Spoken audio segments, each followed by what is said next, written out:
एक गांव में एक जवान लड़का रहता था और वो अपने आलसपन और काम चोरी के लिए मशहूर था। सभी गांववासी उसे आलसी कहकर ही पुकारते थे, क्योंकि वो पूरे दिन एक पेड़ के नीचे पड़ा रहता और लेटते लेटते वो अपने फ्यूचर के बारे में सोचता रहता और अच्छे अच्छे सपने देखता। उसके दिन ऐसे ही आलस में गुजर रहे थे। लेकिन एक दिन उस गांव में एक साधु आए, जो कि अगले 3 दिनों तक उसी गांव में ठहरने वाले थे। वो दिन भर लोगों से चंदा करते और लोगों को उपदेश देते और रात में गांव के बाहर बने मंदिर में आराम करते। वो साधु जब भी दान लाने जाते और रात को वापस आते तो वो साधु हर बार उस जवान लड़के को उसी पेड़ के नीचे लेटा हुआ पाते। साधु 2 दिनों तक ये सब देखते रहे और समझ गए कि ये लड़का मानसिक आलस का गुलाम है।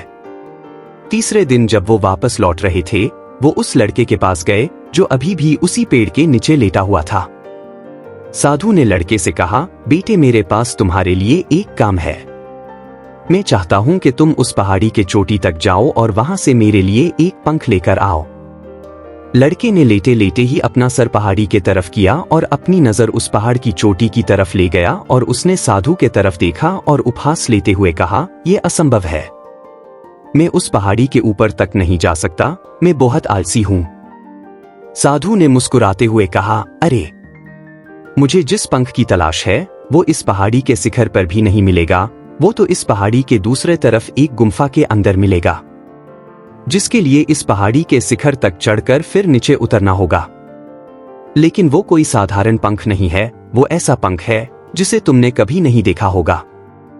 वो पंख रेयर लेकिन सुंदर पंख है जो रोशनी बिखेरती है। साधु के इन बातों से उस लड़के के अंदर एक्साइटमेंट बढ़ गई। उसने आज से पहले ऐसे पंख के बारे में कभी नहीं सुना था और ऐसे रोमांचक सफर के बारे में सुनकर वो अंदर ही अंदर एक्साइटमेंट हो गया था। इसीलिए उसने साधु के चुनौती को कबूल किया और वो पहाड़ी की तरफ चल पड़ा। लेकिन चढ़ाई बहुत लंबी और मुश्किल था। जल्द ही लड़के का शरीर थकने लगा, सांस फूलने लगी और शरीर से पसीना बहने लगा। लेकिन फिर भी उसने चलना जारी रखा। वो जैसे जैसे ऊपर और ऊपर चढ़ता गया, उसे खुशी महसूस होने लगी, जिसे उसने आज से पहले कभी महसूस नहीं किया था। आखिरकार जब वो कड़ी मेहनत और लंबे कोशिशों के बाद पहाड़ी के शिखर पर पहुंचा, तो वो पूरे तरीके थक चुका था। लेकिन वो बहुत खुश था। उसे अंदर से आत्मसंतुष्टि का एहसास हो रहा था। उसके चेहरे पर योद्धाओं जैसी मुस्कान थी, जैसे उसने कोई युद्ध जीत लिया हो। फिर उसने पहाड़ी के शिखर से नीचे देखा। उसके सामने एक बहुत ही मनमोहक नजारा था। लेकिन असली चुनौती आगे थी, क्योंकि उसे फिर उस पहाड़ी से नीचे भी उतरना था और उस गुम्फा को भी ढूंढना था जिसमें पंख मिलने की बात कही गई थी। नीचे उतरना बहुत ही ज्यादा मुश्किल और खतरनाक था, क्योंकि ढलान ज्यादा गहरी थी और चढ़ाई के समय लड़का बहुत बार लड़खड़ाया और गिरा भी था। तो वो डर भी उसके अंदर था। लेकिन साधु को वो पंख लाके देने के वादे की वजह से वो लगातार आगे बढ़ता रहा। काफी खोज, मुश्किल और कड़ी मेहनत के बाद जब वो अंत में गुम्फा तक पहुंचा, तो उसने देखा कि पंख वही पड़ा हुआ था, जो कि ऊपर एक बड़ी सुराख से आने वाली रोशनी की वजह से चमक रहा था। फिर उसने उस पंख को उठाया और उसके सुंदरता को देखता ही रह गया। वो काफी देर तक पंख को ही घूरता रहा, लेकिन फिर अचानक उसे याद आया, मुझे तो अभी वापस भी जाना है। उसने खुद के तरफ देखा। वो पूरी तरह से थक चुका था और वो चिंता में पड़ गया कि वो पहाड़ में कैसे चढ़ेगा और वो साधु तक पंख कैसे पहुंचाएगा। एक पल के लिए उसने हार मानने के बारे में सोचा, लेकिन उसे वो खुशी और गर्व की भावना की याद आ गई जो उसने पहाड़ी के शिखर पर पहुंचकर महसूस किया था। उसे एहसास हुआ कि उसके अंदर इस सफर को दोबारा पूरा करने की ताकत और मजबूती है। वो दोबारा पहाड़ी पर चढ़ने लगा। उसके मांसपेशियों में दर्द हो रहा था और कमजोरी की वजह से पैर कांप रहे थे, सांस फूल रहे थे। वो कई बार लड़खड़ाकर गिर भी पड़ा, लेकिन उसने हार नहीं मानी।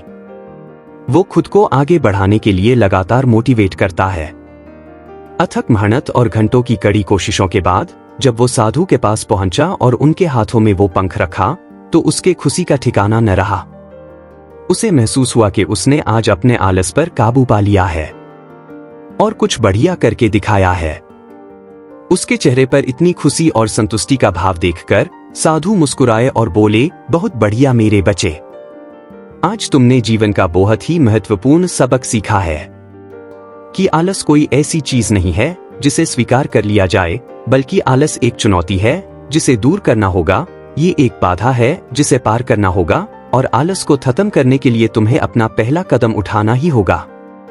अपने मकसद के तरफ चलना ही होगा और तब तक चलते रहना पड़ेगा जब तक तू अपनी मंजिल को हासिल नहीं कर लेता। लड़के ने साधु के शब्दों की गहराई और उसके मकसद को समझते हुए हाँ में अपना सर हिला दिया। आज उसे एहसास हुआ कि वो हमेशा ही बड़ी और महान चीजें करने में काबिल था, लेकिन उसके आलस ने उसे रोक रखा था। अब वो जानता था कि उसके पास अपने रास्ते में आने वाले किसी भी बाधा को वो दूर करने की ताकत और मजबूती है। इसके बाद साधु ने उस लड़के को आशीर्वाद दिया और उस गांव से चले गए।